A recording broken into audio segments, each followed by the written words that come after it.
Hello' everyone, আজি মই দেখাম ফাট বিহুৰ কিছুমান স্মৃতি আৰু পথাৰখন দেখুৱাম। চাৰিওফালে প্ৰাকৃতিক পৰিৱেশে ভৰা, পুৰা ধুনীয়া ধুনীয়া গছ ৰুই থৈছে, চাপকৈ কাটি থৈছে, তাত তলতে বিহু কৰে।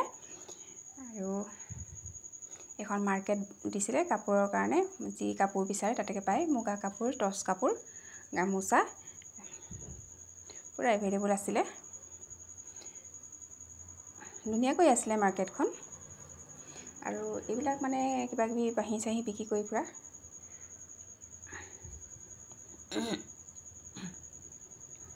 মোৰ চাই ভাল লাগিছিল, সেইকাৰণে ভিডিঅ' বনাই ল'লোঁ।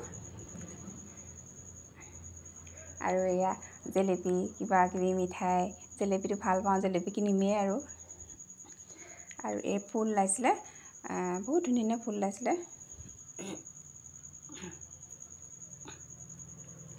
আৰু এইটো নেক্সট দিনা আছিলে। নেক্সট দিনা বহুত গৰম আছিলে, টান ৰ'দ আছিলে। মই মিচিং যোৰা পিন্ধিছিলোঁ। মিচিং মানুহবোৰে মিচিং যোৰা পিন্ধা দেখি বহুত ভাল লাগিছিলে, সেইকাৰণে মিচিং যোৰা পিন্ধিছিলোঁ। বাঁহী কিনিম বুলি বাঁহী দোকানত সোমালোঁ। বাঁহী এটা লওঁ বুলি বহুত দাম কৰিল, সেইকাৰণে নিকিনিলোঁ। এইটো ক'ব লাগিব যে ফাট বিহু কমিটিয়ে বহুত ধুনীয়া কাম কৰি থৈছে। এইটো মানে ফাট বিহু কৰা জেগাটো ইমান ধুনীয়া প্ৰাকৃতিক পৰিৱেশ বনাই ৰাখিছে, বহুত ভাল লাগিল।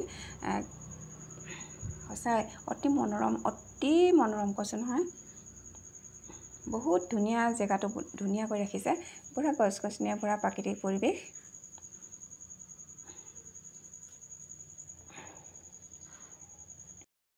আৰু এইখিনি হ'ল ঢকুৱাখানা টাউনত, বৰ ধুনীয়াকৈ লগাই ৰাখিছে ফুলখিনি।